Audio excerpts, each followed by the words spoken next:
Shri Ram academy के online platform पर आपका स्वागत है। और आइए देखते हैं हम लोग नंबर सिस्टम का जो ये हमारी 4 क्लास है उसको। इससे पहले हम लोग 3 क्लास ले चुके हैं जिसमें मैंने आपको ऑलमोस्ट नंबर सिस्टम का जो बेसिक कॉन्सेप्ट है वो क्लियर कर दिया था।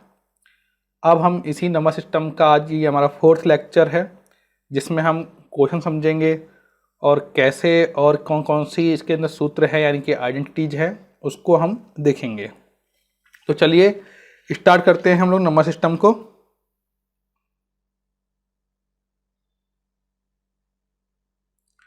देखिए जैसे कि मैं आपको बताऊँ ये हमारा पुराना क्या क्या क्या हमने पढ़ाया था वो देख लेते हैं हम लोग। जैसे परफेक्ट नंबर पढ़ाया था मैंने आपको, जोड़ तत्सम समझाया था।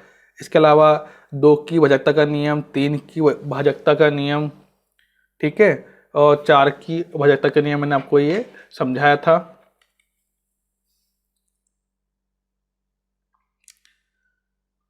और ये 5 की, ठीक है, ये सारे मैंने आपको समझा देते तकरीबन। मुझे जहाँ तक याद है हमारी 13 तक की भाजकता का नियम हो चुका था। अब हम आगे आज बात करेंगे 17 की भाजकता का नियम, यानी कि अगर कोई नंबर चेक करना हो कि 17 से डिवाइड है या नहीं तो उसको कैसे चेक करेंगे। तो चलिए, तो ये देखिए सबसे पहले इसकी बात करते हैं 17। तो यहाँ पर मैं आपके सामने एक एग्जाम्पल लेता हूँ, उसके बाद मैं आपको इसकी जो परिभाषा है यानी कि जो डेफिनेशन है वो मैं आपको लिखवा दूंगा, ठीक है। जैसे नंबर मान लीजिए, नंबर है हमारे पास 16779, ठीक है, ये नंबर है। अब आपसे पूछा जाए कि भाई ये 17 से डिवाइड है या नहीं है, तो करना क्या है आपको इसके अंदर। देखो अब तक हमने 13 में क्या सीखा था, हमने 13 में सीखा था कि चौगुना क्या करना था हमने, कि जो इकाई अंक थी उसका चौगुना हमने क्या किया था, ऐड किया था, ठीक है, संख्या के अंदर। जैसे कोई संख्या थी उसका जो इकाई का अंक था उसमें हमने चौगुना करके उसको ऐड किया था। तो 17 में हमें क्या करना है, ठीक है। तो 17 में हमें क्या करना है कि जो इसका इकाई का अंक है, ठीक है, क्या है, इकाई का अंक है उसका 5 गुना। कितना गुना, 5 गुना, यानी कि 9 × 5 कितना हो गया, 45 हो गया। और इसको क्या करना है, हमें माइनस करना है। देखो 13 के अंदर हमने क्या किया, प्लस किया था, और 17 के अंदर हमें क्या करना है, माइनस करना है, ये आपको याद रखना है। और आपको बता दूं 7 के अंदर भी हमने क्या किया था, माइनस किया था, ठीक है। तो ये चीज़ थोड़ा आपको याद रखना पड़ेगा। 7 के अंदर हमने दुगुना किया था, 13 के अंदर हमने चौगुना किया है, और 17 के अंदर हमने क्या किया है, 5 गुना किया है। कौन से अंक को, इकाई के अंक को, किसी भी संख्या के इकाई को अंक को हमने क्या किया था, एक में दुगुना, एक में चौगुना, एक में 5 गुना, ठीक है। एक में माइनस किया था 7 में, 13 में हमने क्या किया था, प्लस किया था, और यहाँ भी हम क्या करेंगे, माइनस करेंगे 17 के अंदर, ठीक है। तो ये चीज़ें ना आपको याद रखनी है पूरी। तो आइए करते हैं। देखो वही सेम सिस्टम हमने यूज करेंगे। यहाँ पे जो अंक था उसको ले लिया, यानी कि 1677 माइनस, ठीक है, 45, ये हो गया आपके सामने। इसे मैंने कहा था इसको क्या करना है, हमें माइनस करना है। तो कितना आ गया भाई, ठीक है। देखो 7 में से 5 गए, कितना बचा, 2 बचा, 7 में 4 गया, 3 बचा, और ये हमारे पास नंबर आ गया। अब अगेन हमारे पास ये नंबर आ गया, इसका भी हमें वही करना है। यहाँ पे मैं ऊपर लिख रहा हूँ इसको, ठीक है, और समझ जाना आप लोग, सॉरी, ठीक है। तो क्या था हमारा, वापस यहाँ पे देख लीजिए, 1677 माइनस 45, क्या किया था हमने, 1632 हमने लिखा था, ठीक है। अब क्या करना है भाई, ये जो 1632 है इसके अंदर भी ये जो 2 का अंक है उसका 5 गुना करना है, कि 2 का 5 गुना कितना होगा भाई, 10 हो गया। कितना हो गया, 10। अब इसको भी हमें क्या करना है, माइनस करना है। तो कितना बच गया आपका, 153। कितना बच गया, 153। अब 153 में 17 बार जाता है क्या, बिल्कुल जाता है भाई। 17 से ये हो गया डिवाइड, तो यानी कि ये संख्या पूर्णतः 17 से विभाजित है, ठीक है। तो ये आपको समझना है। अब इस टाइप से ये क्वेश्चन जो होंगे कि भाई भाजकता का नियम कि भाई विभाजित है या नहीं है इस नंबर से, तो तो ये आपको करना होगा। अब आप कहोगे सर इसमें टाइम लगेगा, देखो टाइम नहीं लगेगा, जब एक बार आपको आ जाएगा ना तो आप इसे मन में ही कर लोगे फटाफट। लेकिन यहाँ पे मैं समझा रहा हूँ इसलिए आपको लग रहा है कि यार सर ये तो थोड़ा अलग है, लेकिन जब आप इसको प्रैक्टिस कर लोगे तो आप ये अपने आप आपके क्वेश्चन हो जाएगा। ठीक है, तो 17 हो गया हमारा। अब आगे बढ़ते हैं हम लोग 19 की भाजकता का नियम। तो चलिए 19 की भाजकता का नियम हम लोग देख लेते हैं क्या होता है। वही सेम पहले मैं आपको एक एग्जांपल ले लेता हूँ कि देखिए मान लीजिए कोई नंबर है, जैसे मान लीजिए 1862 है। अब ये जो नंबर है इसका क्या कैसे चेक करेंगे, ठीक है। तो 7 के अंदर हमने दुगना किया था, ठीक है, और उसके अंदर हमने क्या किया था, माइनस किया था, ठीक है। अब यहाँ भी हम दुगना करेंगे, क्या करेंगे, दुगना। इकाई का अंक है उसको क्या करेंगे हम लोग, दुगना ही करेंगे, लेकिन हम यहाँ प्लस करेंगे। 7 में हमने माइनस किया था, लेकिन हम यहाँ पर क्या करेंगे, प्लस करेंगे। तो कैसे करेंगे वो देख लेते हैं जरा।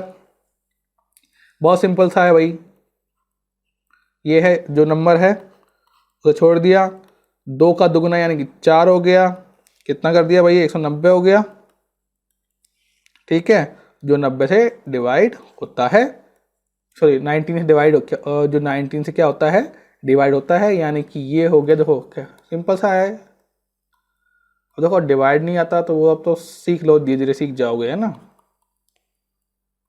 ठीक है। 10वां ये हो गया डिवाइड, यानी कि जो ये 1862 है वो 19 से विभाजित हो जाएगी, ठीक है।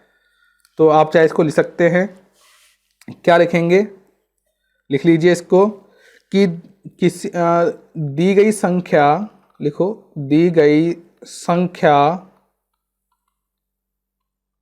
में इकाई अंक का दोगुना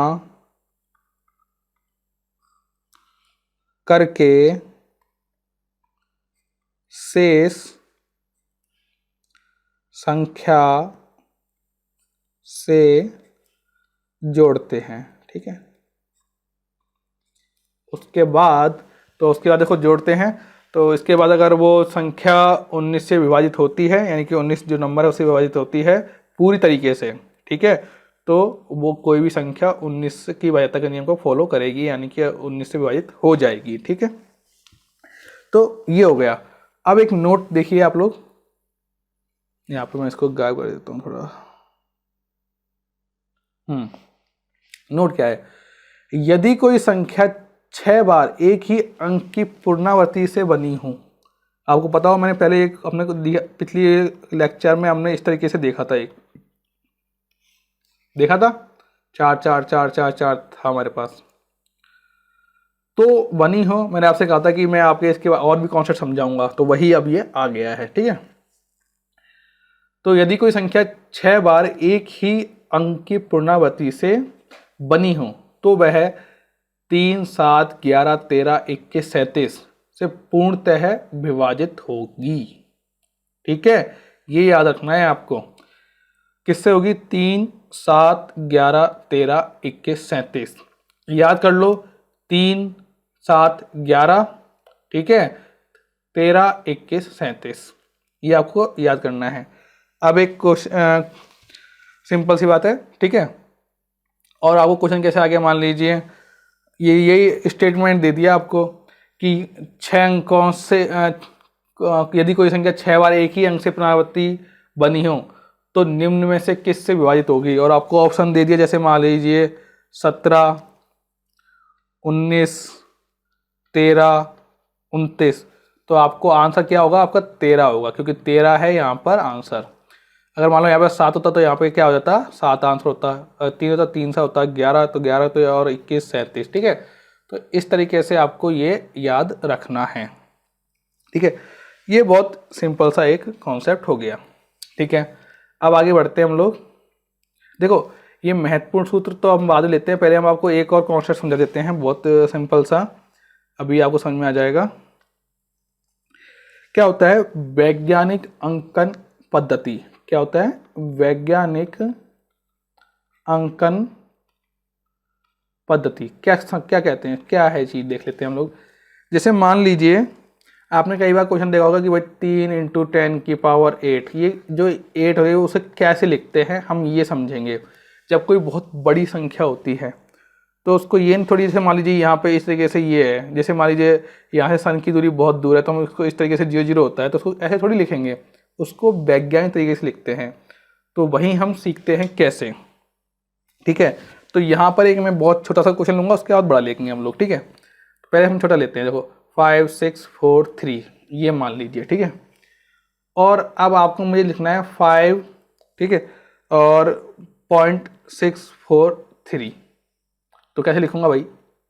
तो पॉइंट कितने अंकों के बाद है? 3 अंकों के, 1 2 3, तो यहाँ पे क्या लग जाएगा? 3 अंक। क्या लग जाएगा?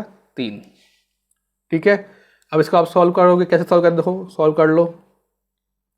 5.643 इंटू 3 तो 3 कर दीजिए, ठीक है। अब हमें पता है कि 0, अब मल्टीप्लाई करने का 0 होता है तो यहाँ पे भी 0 लगा देंगे। तो 5.643, सॉरी इसको मैं रफ कर देता हूँ पहले,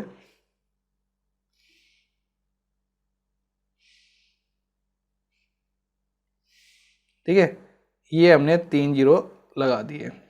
अब कितने अंकों के बाद पॉइंट था? 1 2 3, तो यहाँ पर ये पॉइंट आ गया, यानी कि ये हो गया, वो वापस वही नंबर हो गया ना। तो ये तो हो गया सिंपल एक छोटा सा क्वेश्चन। अब इसको जरा हम बड़े एक क्वेश्चन में देख लेते हैं,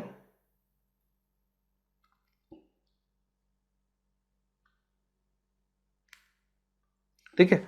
बड़ा क्वेश्चन क्या है देखो जरा। अब इसको हम ले लेते हैं 5 6 4 3 0 0, ठीक है, और 0। अब यहाँ लिखना है आपको वैज्ञानिक पद्धति में। तो कैसे लिखोगे भाई? देखो 5, ठीक है, यहाँ पे पहले कितने अंक हैं? 1 2 3, अब यहाँ पे पॉइंट लगाना है मान लो, ठीक है। तो 5.643 और ये 0 0, देखो वैसे पॉइंट के बाद कोई 0 का मतलब होता नहीं है, लेकिन है ना। तो 1 2 3 4 5 6 7, तो 10⁻7, ठीक है। और ये 0 भी नहीं लिखाएंगे तो कैसे, क्या हो जाएगा? 5.643 10⁻7। और इसको जब आप सॉल्व करोगे तो यही अंक आपका बन जाएगा, ठीक है। अब मैं आपको यहाँ पे कुछ क्वेश्चन दे रहा हूँ जिन्हें आपको सॉल्व करना है। जैसे मान, चलो एक और देख लेते हैं पहले, फिर आपको क्वेश्चन देंगे, ठीक है। 743.45, अब इसको सॉल्व करना है। अब यहाँ तो पहले से पॉइंट है, अब क्या करें भाई? तो कुछ नहीं करना, आपको बहुत सिंपल सा रखना है। क्या करना है देखो बताऊँ आपको मैं, आपको क्या करना है, देखो यहाँ पर मान लो यहाँ पॉइंट लगाना है, तो इसको काउंट मत करो अभी, है ना। इसको देखो भाई, यहाँ पर ये कितने 2 हैं, कितने हैं 2 हैं, तो इसको बस क्या करना है 7.4345 10⁻², ठीक है। इसको काउंट नहीं करना भाई, ठीक है, इसको ही काउंट करना। तो कितनी होगी? 10⁻²। तो याद रहेगा आपको, जब पॉइंट होता है तो उसको छोड़ दो, ठीक है, उसके आगे बात करो, ये बात करेंगे हम लोग, ठीक है। तो 7.4345 10⁻²। और इसको आप कैसे, सर ये सही है गलत है, देखो समझो, बहुत सिंपल। देखो 4345 और ये 100 से मल्टीप्लाई करोगे तो यहाँ पॉइंट वापस आ जाएगा, यानी कि जो संख्या का मूल रूप वापस लौट के आ जाएगा, यानी कि हमारा जो आंसर है बिल्कुल सही है, ठीक है। और अगर माइनस का हो तो माइनस में भी ये कर लेंगे, देखो जैसे -5474000, इसमें लगाना हो यहाँ पॉइंट, तो देखो 1 2 3 4 5, तो -5.474 10⁵ क्वेश्चन सॉल्व हो गया। तो ये इसे बोलते हैं वैज्ञानिक पद्धति। तो आप हेडिंग डाल के लिख लीजिए इन जो 3 एग्जाम्पल को कि इनको कैसे करते हैं, ठीक है। ओके, अब हम देखते हैं कुछ महत्वपूर्ण सूत्र। जैसे आ गया, देखिए महत्वपूर्ण सूत्र, इसको पहले हम साफ कर लेते हैं।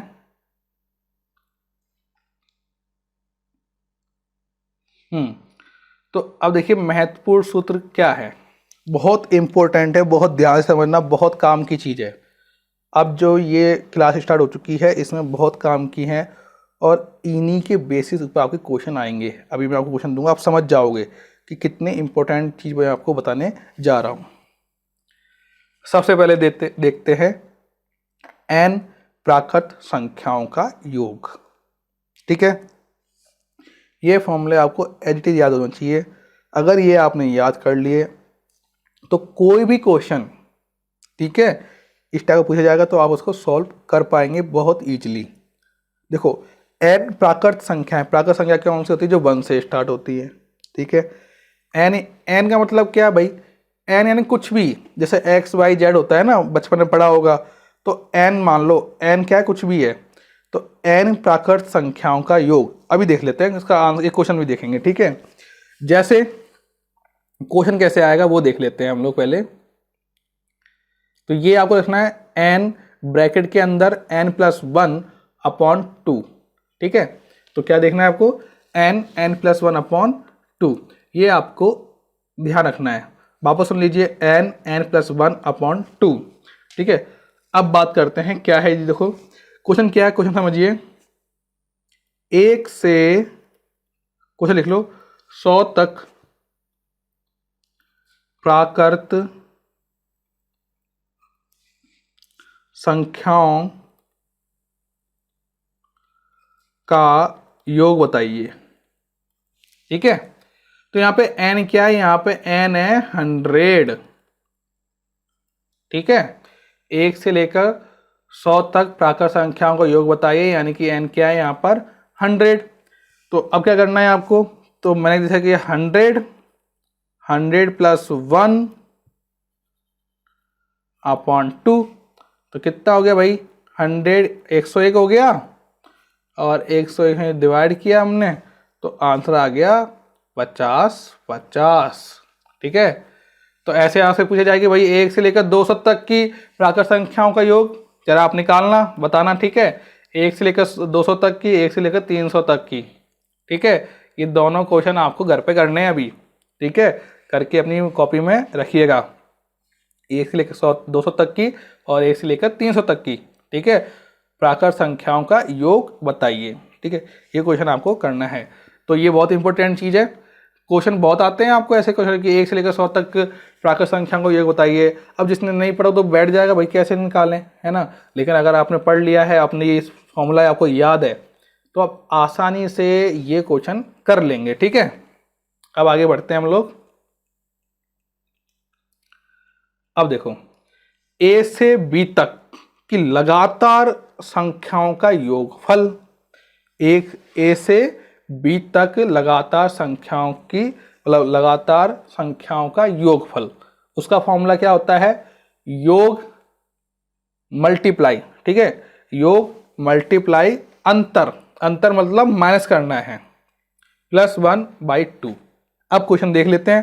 क्वेश्चन आपने बहुत देखे होंगे ऐसे क्वेश्चन, मेरा वादा है आपसे। देखो जरा कि 51, क्वेश्चन लिखो, ये आप लिख लीजिए, 51 से 100 तक लगातार, ये वर्ड आएगा अब कंटिन्यू, संख्याओं का योग बताइए। अब यहां पे ए क्या है? ए है ये और ये है बी। ठीक है, सबसे पहले हमने क्या कहा? योग। क्या कहा है हमने? योग। तो योग करो भैया। तो 51 + 100 कितना हो गया भाई? 151 हो गया। ठीक है, और अंतर, अंतर क्या करोगे? 100 में से 51 घटा दो तो ये क्या हो गया आपके, हो जाएगा। और +1 भी दे रखा है। ठीक है, +1, तो अपन इसको एक साथ ही कर लेंगे, है ना, डायरेक्ट अपन इसको सॉल्व कर लेंगे। तो देखते हैं हम लोग, सॉरी,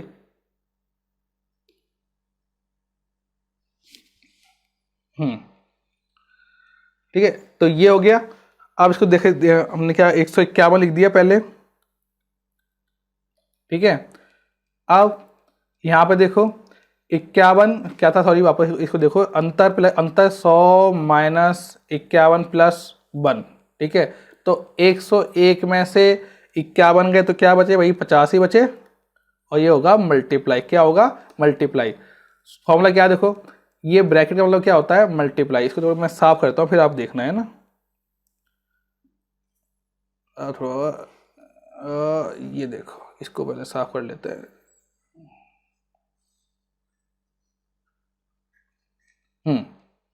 देखो, अब देखो आप जरा वापस। देखो अंतर, ये अंतर हो गया भाई, ठीक है। अंतर था तो अंतर कितना बचा है भाई, ये 49 हो गया। कितना हो गया, 49, ठीक है। चाहे तो आप ऐसे कर लो, चाहे डायरेक्ट कर लो, ठीक है। और 49 में +1, ये था +1, तो क्या कर दिया हमने, +1 कर दिया, यानी कि ये हो गया 50, ठीक है। इसको अपन लिख भी सकते हैं ऐसे, देखो कैसे लिखेंगे, योग 51 + 100, ब्रैकेट के अंदर लिख दिया, अंतर 100 - 51 + 1, ठीक है। ये अंतर है, इतना क्या है, अंतर डिवाइडेड बाई 2। तो भाई 151 + 50 सॉल्व किया, ये बटा 25, ठीक है। अब इसको भी सॉल्व कर लीजिए, तो ये सॉल्व करने पर आ गया हमारे 3775। कितना आ गया, 3775, ये आंसर आ गया हमारा, ठीक है। तो ये तो हो गया एक तरीका, इसको आप चाहे तो नोट डाउन कर लीजिए साथ साथ के, आपको 1 मिनट दे रहा हूं, नोट डाउन कीजिए।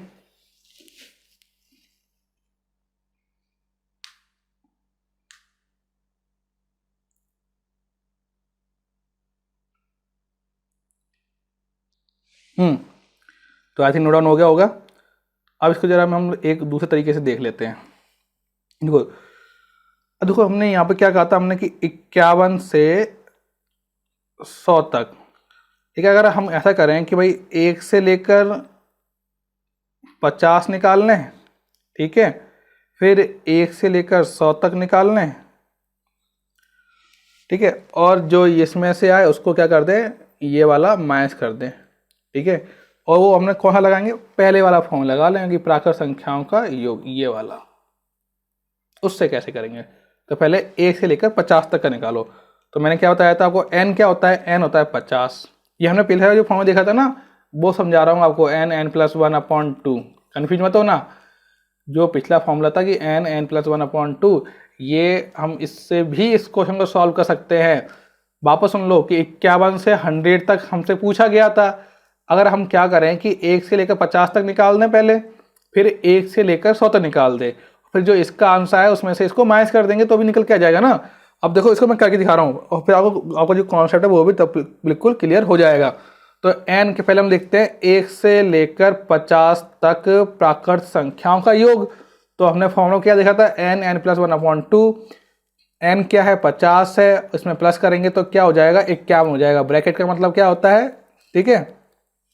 इसे सॉल्व किया तो कितना हो गया, 1275। कितना हो गया, 1275, 25 बचा, 25 को 51 से मल्टीप्लाई कर लो तो कितना बचेगा, 1275, ठीक है। अब 1 से लेकर 100 तक का निकाल लो, तो वही n क्या है, 100 हो गया, ये 101 हो गया, और ये 2, ये 50 काटा हमने, तो हमारा कितना हो गया, हमारे पास 50 हो गया, ठीक है। अब मैं क्या कह रहा हूं भाई, कि जो इस वाले में से इस वाली जो संख्या का ये आंसर आया उसको माइनस कर दें, क्या कर दें, माइनस घटा दें। तो 50 माइनस 50 माइनस 1275, ठीक है। तो कितना बच जाएगा, ये वो ही बच जाएगा 3775। कैसे, 5 में से देखो यहाँ से कैरी ली तो यहाँ पे कितना बचा भाई, ये 5 10 हो गए, 10 में से 5 गए 5, यहाँ पे 4 बचा, ये कैरी ली तो 7 बचे यहाँ पे, ठीक है। और यहाँ पे 9 बचा, 9 में से 2 गए तो 7 बचे, 9 में से 2 गए तो कितने बचे, 7, और यहाँ पे 4 में से 1 गया तो 3 बचा। तो देखो ऐसे भी आप क्वेश्चन को सॉल्व कर सकते हो। मैंने आपको 2 मेथड बता दिए हैं कि आप अगर इससे चाहे तो इसको याद कर लीजिए, और नहीं तो आप n+n+1/2 इससे भी क्वेश्चन को सॉल्व कर सकते हैं। तो आई थिंक समझ में आ गया होगा। तो लेकिन आप याद रखना, इस क्वेश्चन के लिए यहाँ पर 1 होना जरूरी होता है, ठीक है। तो इतना आपको समझ में आ गया होगा बिल्कुल, और क्वेश्चन करेंगे तो आपको बिल्कुल क्लियर हो जाएगा, ठीक है। अब आगे बढ़ते हैं हम लोग, नेक्स्ट क्वेश्चन जो हमारा है, देखो लगातार n सम संख्या, मैंने आपको सम और विषम दोनों समझाई थी कि सम क्या होता है और विषम क्या होता है। सम अगर आप याद नहीं है तो याद कर लेना। सम संख्याएं कौन सी होती हैं जिनमें 2 का भाग लग जाता है, वो सम संख्याएं होती हैं। और विषम कौन सी होती हैं जिनमें 2 का भाग नहीं लगता है। ठीक है, तो जरा इसका एक क्वेश्चन देख लें। क्वेश्चन क्या है कि भाई 1 से 100 तक सम संख्याओं का योग बताइए। लिख लीजिए, 1 से 100 तक सम संख्याओं का योग बताइए। ठीक है, अब 1 से 100 तक सम संख्याओं का योग बताइए, तो कैसे करोगे भाई? यहाँ पर आपको बहुत सिंपल सी चीज़ करनी है। क्या है भाई? ये x है और ये रहा x। अब x कैसे निकालेंगे? x क्या है? तो ये देखो 100 तक सम संख्या कितनी होंगी? सिंपल सी बात है, यहाँ पे x जो है वो है सम संख्या। क्या है भाई? सम संख्या, याद रखना। x क्या है? यहाँ पर सम संख्या है। अब x क्या है? सम संख्या। और सम संख्या कैसे निकालोगे? 100 तक सम संख्या कितनी हो जाएंगी भाई? 2 का लगा दो भाग। सिंपल सा कॉन्सेप्ट। ठीक है, 100 में लगा दो 2 का भाग। ठीक है, जिनमें 2 का भाग जाता है वो क्या होती है? सम संख्या होती हैं। तो जो भी नंबर है भाग लगा दो 2 का, तो आ गई 50। ये हो गई आपकी x। ठीक है, अब तो बहुत सिंपल हो गया। 50 लिखो, ब्रैकेट लगाओ, 50 प्लस 1 लिखो, तो 50 इंटू 51।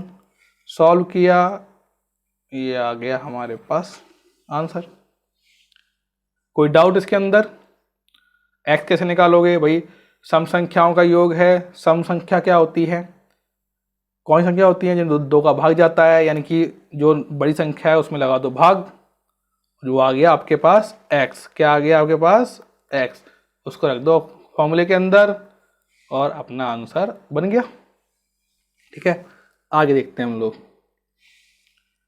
विषम संख्या जिनमें 2 का भाग नहीं लगता भाई, तो उसको क्या बोलते हैं हम लोग? X square. क्या कहते हैं उसको? X square. तो एक्स निकालने का तरीका तो वही है। ठीक है, कि भाई आपको जो भी नंबर होगा उसमें आपको 2 का भाग लगाना ही पड़ेगा। तो भाई देखो, एक्स 1 से लेकर 100 तक विषम संख्याओं का योग बताइए। क्वेश्चन आ गया। x कैसे निकाला था हमने? जो संख्या थी लास्ट उसमें हमने क्या किया था? डिवाइड किया था। तो यहाँ पे भी हम लोग क्या करेंगे? डिवाइड करेंगे। डिवाइड किया, कितना आया? 50। अब यहाँ तो x प्लस 1 था, यहाँ पे क्या था? X square. तो हमने सिर्फ में 50 का स्क्वायर कर दिया। तो 50 इंटू 50, इसका मतलब क्या होता है? 50 इंटू 50। 2 बार मिलाए, 2 बार लिख दो। ठीक है, गुणा कर दो। ठीक है, तो कितना हो गया? 2500। कितना हो गया? 2500। ये हो गया आपके पास आंसर। ठीक है, अभी मैं आपको क्वेश्चन दूंगा। जब अपना एक बार कंप्लीट हो जाए तो मैं आपको क्वेश्चन दूंगा, फिर आपको सॉल्व करने हैं। ठीक है, और यहाँ से आप ऑलमोस्ट सारे क्वेश्चन सॉल्व कर लोगे जो भी है। ठीक है, अब आइए नेक्स्ट देखते हैं हम लोग। n प्राकृत संख्याओं के वर्गों का योग। ठीक है, वर्ग यानी स्क्वायर। ठीक है, उनका योग क्या होता है भाई? फॉर्मूला बहुत इंपॉर्टेंट है। n plus 1 2n plus 1 upon 6। n plus 1 2n plus 1 upon 6। n plus 1 2n plus 1 बटे 6। मतलब रिपीट करना है आपको, सुनना है ध्यान से। मैं बोल रहा हूँ, अगर आप जो मैं बोल रहा हूँ उसको भी ध्यान से सुन लोगे तो आपके जो कॉन्सेप्ट हैं वो क्लियर हो जाएंगे। ठीक है, लेकिन ऐसे बैठना नहीं है यहाँ पर कि सिर्फ मैं बोलता जा रहा हूँ, रामायण सुना रहा हूँ, महाभारत सुना रहा हूँ और आप सुन रहे हो। ठीक है, कथा नहीं बाँच रहे अपन। आपको एक्टिव रहना है, बिल्कुल एक्टिव रहिए। मैं आपको पढ़ा रहा हूँ, बिल्कुल क्वेश्चन मिलता है आप लोग उसे लिखिए और साथ के साथ हाथ चलाइए। आपके स्क्रीन पे सारे कॉन्सेप्ट आ रहे हैं, उसे लिखते चलिए। ठीक है ना, कॉपी में। बाद में ये मतलब कि वीडियो रखा हुआ है देख लेंगे, नहीं नहीं, आपको कॉपी में अपने सारे नोट्स तैयार करने हैं, ठीक है। तो भाई अब देख लेते हैं एन प्राकृत संख्याएं। प्राकृत संख्या कौन सी होती हैं? जो 1 1 2 3 4 से स्टार्ट होती है, वो क्या होती है? अपनी प्राकृत संख्याएं, ठीक है। अब देखो क्वेश्चन कैसे आएगा। क्वेश्चन ऐसे आएगा, 1 से 10 तक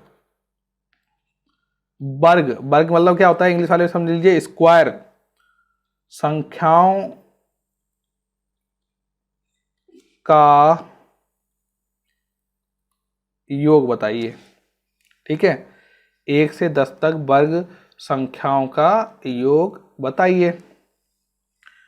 तो देखो अब इसको कैसे लिखेंगे, 1 का स्क्वायर प्लस संख्याओं का योग बोल रहा है, 2 का स्क्वायर, 3 का स्क्वायर, 4 का स्क्वायर, ये हो गया। इस तरीके से आप इसे लिखिए 10 तक, ठीक है। करना क्या है आपको, यहाँ पे देखो ये तो अब मान लो यहाँ पे 1000 करते तो क्या 1000 लिखते, नहीं नहीं, ये तो बस आपको समझाने के लिए था, ठीक है। अब यहाँ पर n क्या है, देखो x और n को अब याद रखो, x में तो डिवाइड करने पर आ जाता है 2 का, ठीक है। कोई भी हो n पे डिवाइड कर दीजिए, वो हो गया आपके x। अब n क्या है, n तो जो है ना लास्ट में दे रखा है 10, वही n है, ठीक है। तो कैसे करोगे भाई, तो 10 सीधा फॉर्मूले पुट करो।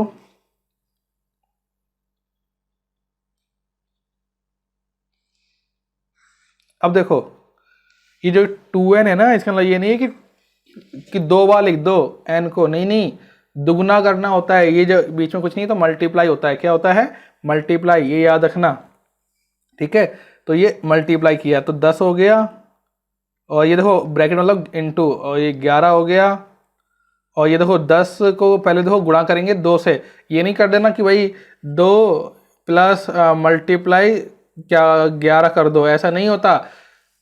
पहले भाग, बॉड मास रूल, क्या होता है? बॉड मास, ब्रैकेट, डिवाइड, मल्टीप्लाई, ठीक है। ये अब इंग्लिश मीडियम नहीं तो पहले हिंदी वाला समझ लो कि देखो पहले ब्रैकेट सॉल्व करते हैं, ब्रैकेट आता है तो कोष्टक सॉल्व करते हैं, उसके अगर भाग का चिन्ह तो पहले भाग करेंगे, ठीक है। अगर दो संख्या के बीच भाग है तो भाग, उसके बाद अगर गुणा है, जैसे सामने दे रखा है गुणा और फिर प्लस दे रखा है, तो पहले गुणा वाली संख्या करेंगे, यानी 2 को 10 से मल्टीप्लाई करेंगे, फिर प्लस 1 करेंगे। तो यहाँ पे कितना हो गया? 20 और 21, ठीक है। और ये हो गया 6। अब इसको सॉल्व कर लो। सॉल्व करेंगे तो बहुत, देखिए काट लेते हैं, कितना हो गया? ये कट गया 7 बार, ये कट गया 5 बार, और सॉल्व करेंगे इसको तो कितना हो गया? 385, ठीक है। तो 1 से 10 तक वर्ग संख्याओं का योग कितना हो गया? 385 हो गया, ठीक है। तो ये आपको याद रखना है। और देख लेते हैं हम लोग,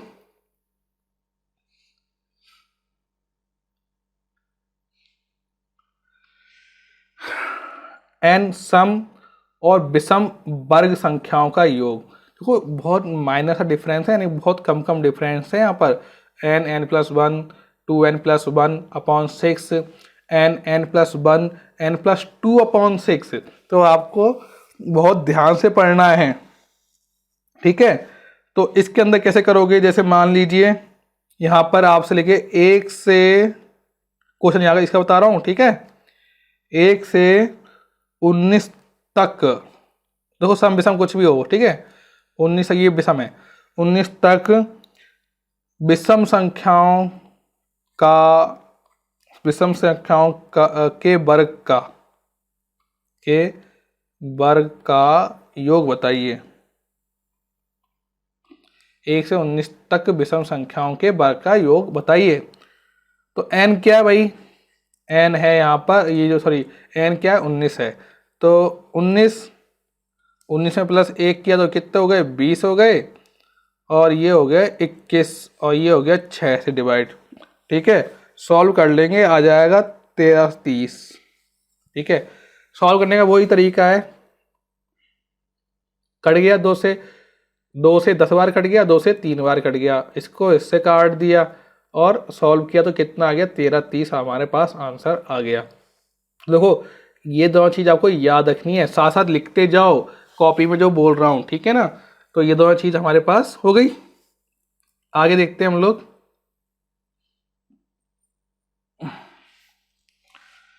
n प्राकृत संख्याओं के घनों का योग। देखो पहले वर्ग देख रहे थे हम लोग, ठीक है, अब हम देखें घन यानी 3, ऊपर लगा, पहले 2 लग रहा था, अब क्या लगेगा 3 लग रहा था, ठीक है। क्या है फॉर्मूला, n+1 अपॉन 2 और ये बड़ा कोष्टक और ऊपर स्क्वायर, ठीक है, ये मतलब पूरे पे स्क्वायर है, इसका मतलब क्या है अभी समझ लेंगे, देखो ठीक है। तो क्वेश्चन क्या है देखिए कि 1 से 7 तक, ठीक है, प्राकृत संख्याओं घनों का योग बताइए। प्राकृत संख्याओं के घनों का योग बताइए। ये हो गया।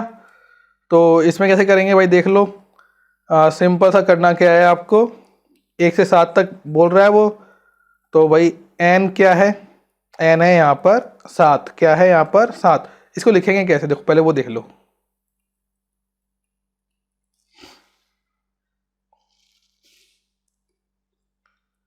ठीक है, 1 की पावर 3, इसको पावर बोलते हैं, घात, ठीक है, 1 की घात 3, 2 की घात 3 और 3 की घात 3 और 7 की घात 3, तो ये 7 क्या है यहाँ पर, 7 क्या है n, ठीक है। और n कैसे लिखेंगे भाई, ये लगाया बड़ा ब्रैकेट 7 ब्रैकेट 7 + 1, ये ब्रैकेट बंद कर दिया और ये 2 लिख दिया और ये ऊपर भी 2 लगाएंगे। अब देखो कैसे करेंगे भाई इसको, 7 × 8, ठीक है, ये बंद कर दिया, ये कट गया इससे, ठीक है, कितना बचा 4 बचा, ये ऊपर लिखा हुआ है 28, ठीक है, 28 को 2 बार किया तो कितना गया 784, कितना हो गया 784। अभी मैं आपको है ना शॉर्ट ट्रिक्स भी सिखाऊंगा मल्टीप्लाई करने की, लेकिन अभी तो आप सिंपल जो आपको आता है उससे करना है, ठीक है। मल्टीप्लाई तो करना आता ही होगा, देखो मल्टीप्लाई 28 × 28 से कैसे करोगे, पहले 8 से करेंगे, 8 उठी 64, 8 8 जा 64 और 8 16, 8 दूनी 16, 16 और कितना हो गया 6 6 22 हो गए, ठीक है, फिर 8 दूनी 16, यहाँ पर 1 कैरी और ये 5 हो गया, ठीक है। तो देखो 4 6 2 8 5 2 7, ठीक है, 784 हो गया आपके पास। तो ये क्वेश्चन आपके सॉल्व हो गया, ठीक है। तो आज की वीडियो में इतना ही है, अभी और भी बहुत सारे फॉर्मूले बाकी हैं, वो हम अपने नेक्स्ट वीडियो में बात करेंगे। तब तक आप इनको रिवाइज कीजिए, इनके क्वेश्चन कीजिए, तो प्रैक्टिस करते रहिए, प्रैक्टिस नहीं करोगे तो कितना भी पढ़ लोगे सब भूल जाओगे।